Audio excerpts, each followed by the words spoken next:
僕がですね始めたのが2018年の7月からですね、モスマイルとして、本格活動しまして、苔に触れたのは2016年頃から触れ始めてるかなっていう形ですね。モス苔ですね、と、スマイル笑顔っていうので、苔で笑顔をお届けしたいなっていう思いが、それを込めまして、モスマイルっていう名前にしました。自分の作品を見て、笑顔になっていただいたりとか、ワークショップを通して、笑顔になっていただきたいなっていう思いで、一番最初がですね造園業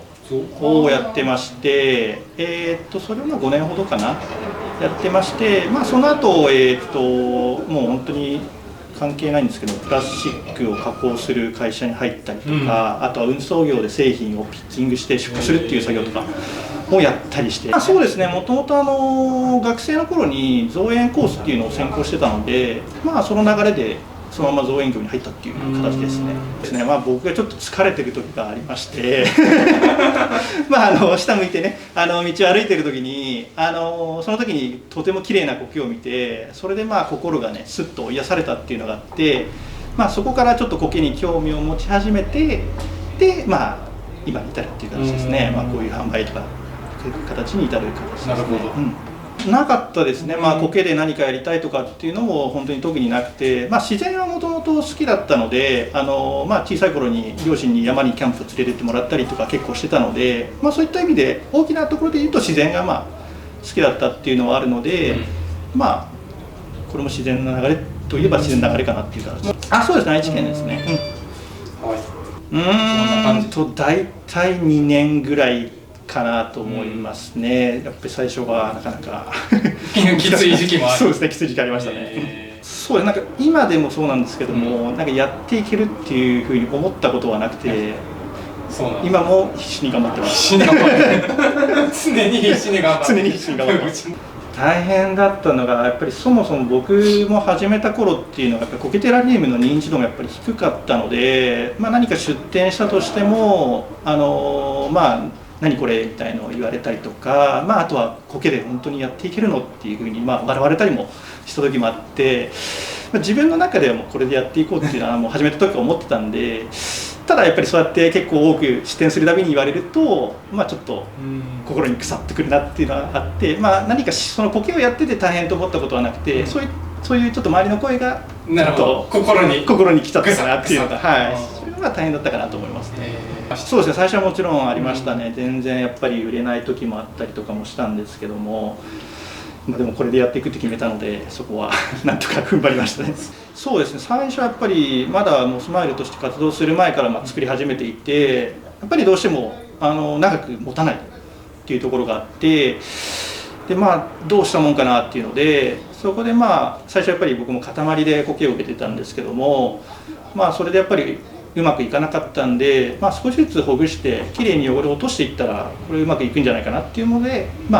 そこでちょっと自分で少しずつ洗ってきれいにして、もう一本一本基本は売れ込んでいくっていうスタイルになっていったっていう形なんで、最初ちょっと情報がそういったところになかったっていうのは結構大変ではありましたね。うまくいかなかったっていうのはやっぱ試行錯誤を結構しましたね。自分の作品やっぱり見ていただいて、やっぱりとても癒されるとか、ワークショップ参加していただいて、すごい楽しかったって言ってもらえると、そこでまたちょっと頑張ろうかなっていう思いはありましたね。そもそもはもともとは苔がやっぱり苔に癒されたっていうのがあったので始めたので、最初はやっぱり苔が好きでしたね。で苔を育てていく上でテラリウムっていうものがあったので、それテラリウムっていうものを始めていったんですけども、今はもうどちらか両方好きですね。やってないですね。特化してる形ですね。やっぱりその美しさじゃないですかね。もともと見たのが雨降りの後だったので、その時にねすごく綺麗に緑に輝いて、宝石のような形で、輝いている多分細売り苔だと思うんですけど、その頃それを見てとても癒された。心がスッと癒されたっていうのがあったんで、その美しさっていうのが一番の魅力じゃないかなと思いますね。やっぱり自分はもともと苔の美しさに癒されたっていうのがあったんで、より苔をきれいに見せるっていうところを意識したりとか、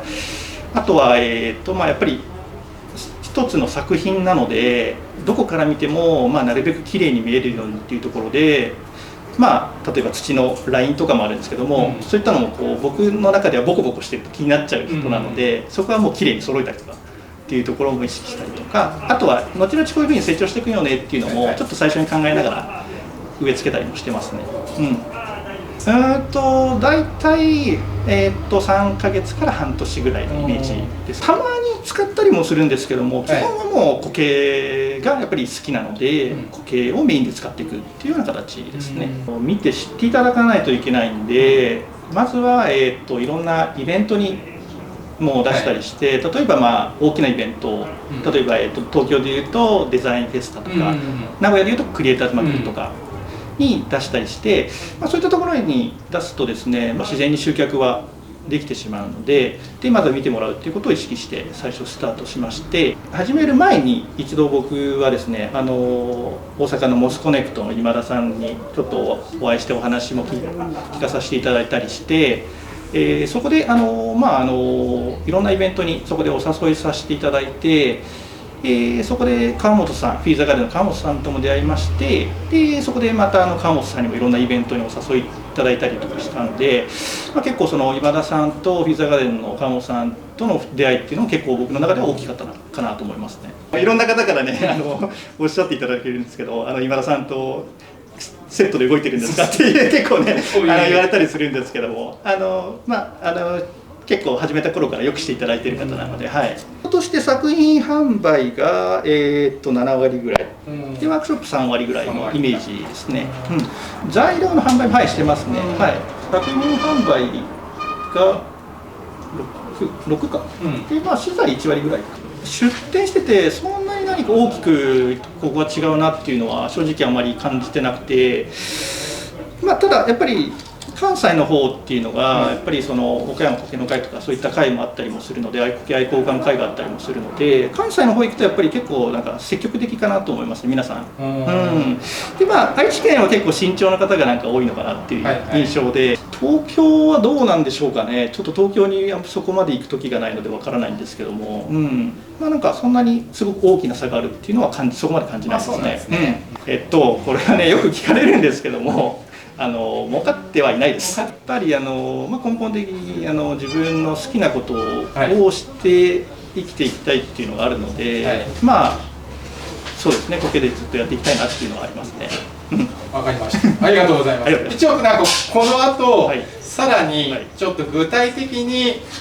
ビジネス的なお話を深掘りさせていただこうかと思うんですけど、その後半に行きたいと思います。ここに行ったら、谷川さんの教室が受けられるよとか、作品が買えるよみたいなのを教えてもらいます。インスタの方からホームページを飛んでいただければ、どこにあるかなっていうのは見ていただけると思いますし。わかりました。じゃあ今のこのチャンネルの概要欄に谷川さんのインスタのリンクを貼っておきますんで、そこを検索してください。あと教室は毎月ですね、名古屋の方のグローバルゲートのガレージっていう店舗があるんですけども、そちらの方で毎月ワークショップの方は、させていただいているので、そちらに来ていただいたりとか、あとはイベント出店もいろいろとしているので、そこでもう毎日のようにワークショップは開催しているので、そちらはまたインスタの方から飛んでいただければ。わかりました。じゃあガレージさんでのワークショップの情報も谷川さんのインスタグラムにそちらの方を見ていただければ。わかりました。じゃあ男前谷川さんの教室を直接受けたいという